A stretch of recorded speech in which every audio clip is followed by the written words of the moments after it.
Hello friends, Ram Ram. कैसे हो आप सभी? उम्मीद करता हूं कि आप लोग अच्छे होंगे। आज मैं बात करने वाला हूं बिहार पुलिस कांस्टेबल का जॉब प्रोफाइल के बारे में। इसमें क्या क्या क्वालिफिकेशन मांगी जाती है, प्रोसेस, सिलेक्शन प्रोसेस क्या है, प्रमोशन होता है या नहीं होता है, फिजिकल क्या है, कैसे इसमें फिजिकल कराया जाता है, टेस्ट कितने, मतलब कितने टेस्ट होते हैं इसमें, ये सिर्फ फिजिकल करके छोड़ दिए जाते हैं कि या फिर रिटन टेस्ट भी होते हैं, फिजिकल में भी नंबर दिए जाते हैं, रिटन भी नंबर दिए जाते हैं, मतलब जो भी टेस्ट है सारे टेस्ट के बारे में। उसके बाद इसका ड्यूटी कैसा है, सैलरी कितना मिलता है इसमें, और मेडिकल में क्या क्या जांच किया जाता है, क्या क्या टेस्ट किया जाता है, इन सारे टॉपिक को लेकर एक वीडियो लाया हूं। तो वीडियो को स्किप ना करें और वीडियो के लास्ट तक बने रहे ताकि आपको पूरी जानकारी बिहार पुलिस कांस्टेबल के बारे में मिल सके। तो सबसे पहले इसमें बात करते हैं क्वालिफिकेशन की। इसमें क्या क्वालिफिकेशन होगी जो आप बिहार पुलिस कांस्टेबल में फॉर्म को भर सकते हैं। इसमें जो है मेल और फीमेल दोनों फॉर्म को अप्लाई कर सकता है। तो क्वालिफिकेशन, अगर आप बिहार पुलिस के लिए फॉर्म भरना चाहते हैं तो आपको 12वीं पास होना होगा, तभी आप इसमें फॉर्म को भर सकते हैं। इसमें पहले ही बता दिया हूँ, मेल और फीमेल दोनों फॉर्म को अप्लाई कर सकता है। अगर आप 12th पास नहीं हैं तो फॉर्म अप्लाई नहीं कर सकते, क्योंकि इसमें जो फॉर्म अप्लाई के लिए क्वालिफिकेशन मांगी जाती है वो 12th पास, 12वीं पास मांगी जाती है। अगर 12वीं पास आप हैं तो फॉर्म अप्लाई कर सकते हैं। अब बात करते हैं एज लिमिट की। तो एज लिमिट इसका जो है जनरल के लिए है 18 से लेकर के 25 वर्ष। मिनिमम जो होता है 18 वर्ष है और मैक्सिमम जो है 25 वर्ष इसमें एज लिमिट बताया गया है। उसके बाद ओबीसी के लिए है 3 वर्ष की छूट, जो 18 वर्ष से लेकर के 28 वर्ष तक इसमें आप फॉर्म को भर सकते हैं, आप अगर ओबीसी कैटेगरी के हैं तो। उसके बाद आता है एससी एसटी। अगर आप एससी एसटी कैटेगरी के हैं तो आप 18 से लेकर के 30 वर्ष तक, मतलब इसमें 5 वर्ष की छूट दिया जाता है, तो 18 से लेकर 30 वर्ष तक इसमें आप फॉर्म को भर सकते हैं। ये हो गया इसका योग्यता और एज लिमिट। अब बात इसमें करते हैं फिजिकल टेस्ट। तो फिजिकल टेस्ट इसमें जो होता है शारीरिक, इसमें शरीर का मापदंड किया जाता है, जिसमें हाइट नापा जाता है। तो हाइट जो मेल का होता है, मेल में जनरल ओबीसी 165 सेंटीमीटर मेल का होना चाहिए। जनरल या ओबीसी ये दोनों में से कोई भी है तो आपको 165 सेंटीमीटर हाइट होनी चाहिए मेल के लिए। अब बात करते हैं एससी एसटी मेल की जो हाइट है उसमें थोड़ा छूट दिया गया है, जिसमें बताया गया है 160 सेंटीमीटर आपका हाइट है एससी एसटी का, तो आप इसमें फॉर्म को भर सकते हैं, 160 सेंटीमीटर चलेगा। अब बात करते हैं महिला की हाइट की। तो महिला की हाइट जो है 155 सेंटीमीटर होनी चाहिए, चाहे वो कोई भी कैटेगरी के हैं। 155 सेंटीमीटर हाइट मांगा गया है महिला का। तो 155 सेंटीमीटर तो नॉर्मल होगा ही होगा, उससे कम क्या होने वाला है। अब बात करते हैं चेस्ट की। तो चेस्ट मेल का जो ओबीसी का जो चेस्ट मांगा गया है वो 81 सेंटीमीटर मांगा गया है, बिना फुलाए हुए। ओबीसी और जनरल का मांगा गया है 81 सेंटीमीटर और फुला करके 86 सेंटीमीटर, मतलब 5 सेंटीमीटर का फुलाव तो सभी डिफेंस में, चाहे वो फोर्स में हो चाहे फिर सिविल पुलिस में हो, सभी में 5 सेंटीमीटर का फुलाव तो मांगता है। 81 सेंटीमीटर से लेकर के 86 सेंटीमीटर आपका चेस्ट होना चाहिए। अब बात करूँ एससी एसटी मेल का, तो बिना फुलाए उसमें छूट दिया गया है 79 सेंटीमीटर होना चाहिए, मतलब 2 सेंटीमीटर का रिलैक्सेशन दिया गया है। 79 सेंटीमीटर चेस्ट होना चाहिए बिना फुलाए हुए एससी एसटी का, और फुला करके 84, मतलब 5 सेंटीमीटर तो फुलाना ही पड़ेगा, चाहे वो कोई भी कैटेगरी के होते हैं। अब बात करते हैं फीमेल में। तो फीमेल में चेस्ट का माप नहीं होगा, नहीं लिया जाता है, चाहे वो कोई भी फोर्स का हो। फीमेल में वजन लिया जाता है, तो वो हाइट और एज को देख करके वजन लिया जाता है। अब इसमें बात करते हैं एग्जाम पैटर्न की। तो एग्जाम पैटर्न इसमें 2 पेपर होते हैं, पेपर 1 और पेपर 2। तो पेपर 1 में ऑब्जेक्टिव क्वेश्चन पूछे जाते हैं, जो 100 क्वेश्चन होते हैं। जो पेपर पूछे जाते हैं उसमें 100 क्वेश्चन होते हैं, हर क्वेश्चन 1 नंबर के होते हैं, टोटल 100 नंबर के होते हैं। एक क्वेश्चन 1 नंबर का, 100 क्वेश्चन 100 नंबर का होते हैं। इसमें जो एग्जाम होता है उसमें 2 घंटे का टाइम दिया जाता है। एग्जाम इसका जो पेपर होता है पेपर 1, उसमें 2 घंटे का समय दिया जाता है। अब बात करते हैं पेपर 2 की। तो पेपर 2 में जो होता है 100 नंबर का पेपर 2 होता है, जो फिजिकल में लिया जाता है। तो इसमें जो होता है, इसमें आपका ऊंची कूद जो होता है वो 25 नंबर का होता है, गोला फेंक जो होता है वो होता है 25 नंबर का, और जो रनिंग होता है वो होता है 50, मतलब टोटल 100 नंबर का इसमें टेस्ट होता है पेपर 2 में, जिसमें आपको फिजिकल कराया जाता है। फिजिकल में 100 नंबर का होता है। पुरुष के लिए सबसे पहले बात करते हैं पुरुष में। तो पुरुष में जो होता है, जो रनिंग होता है, दौड़ होती है, वो होती है 50 नंबर की। 1600 मीटर का दौड़ होती है, जिसके लिए समय निर्धारित है 6 मिनट।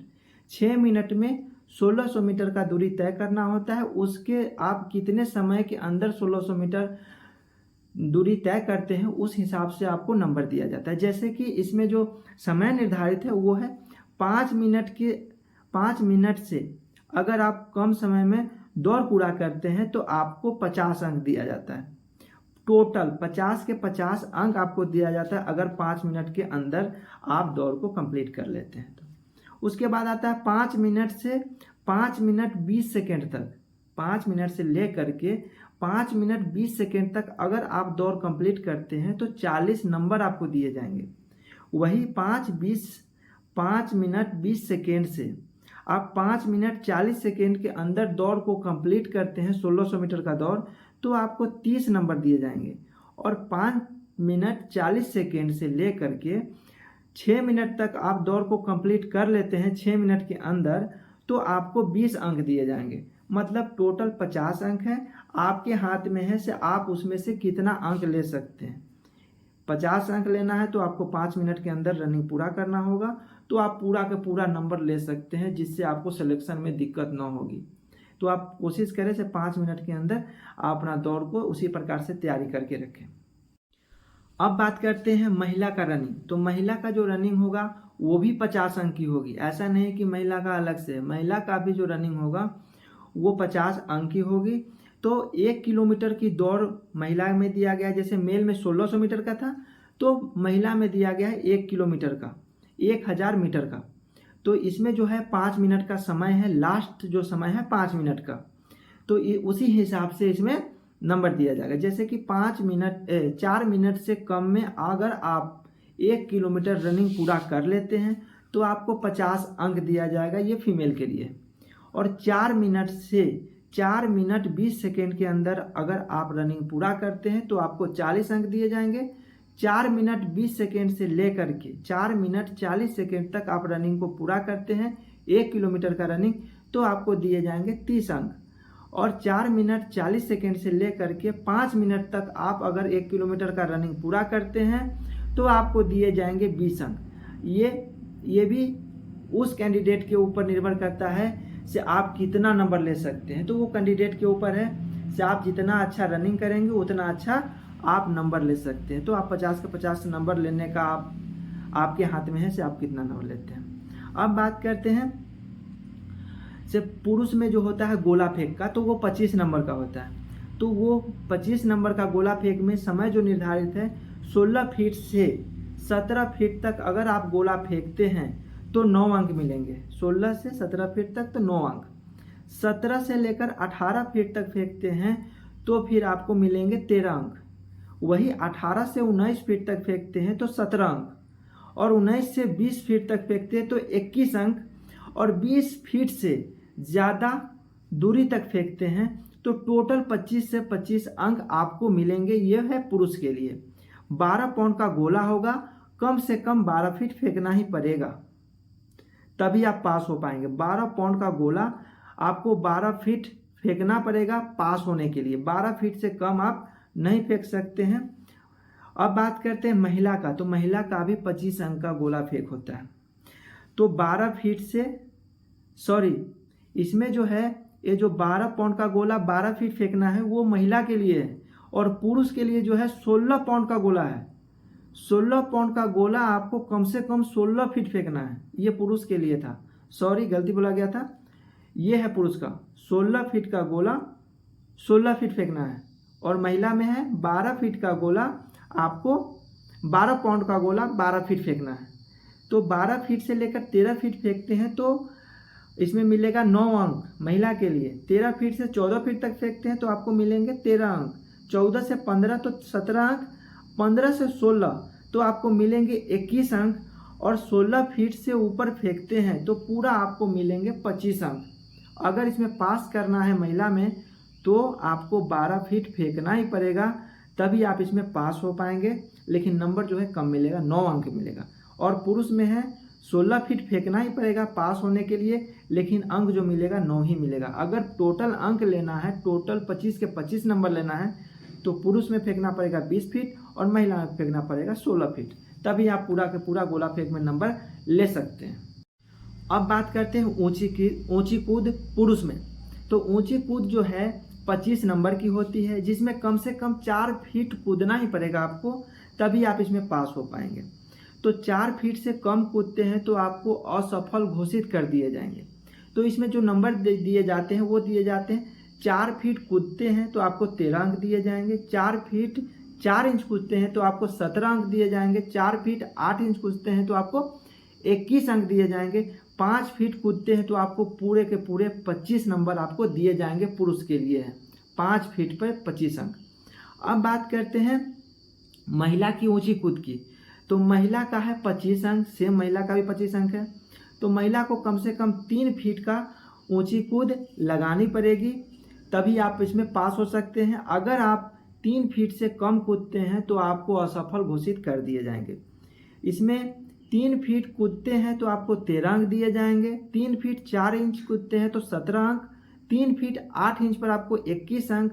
अगर आप 4 फीट कूदते हैं तो आपको टोटल 25 अंक दिए जाएंगे।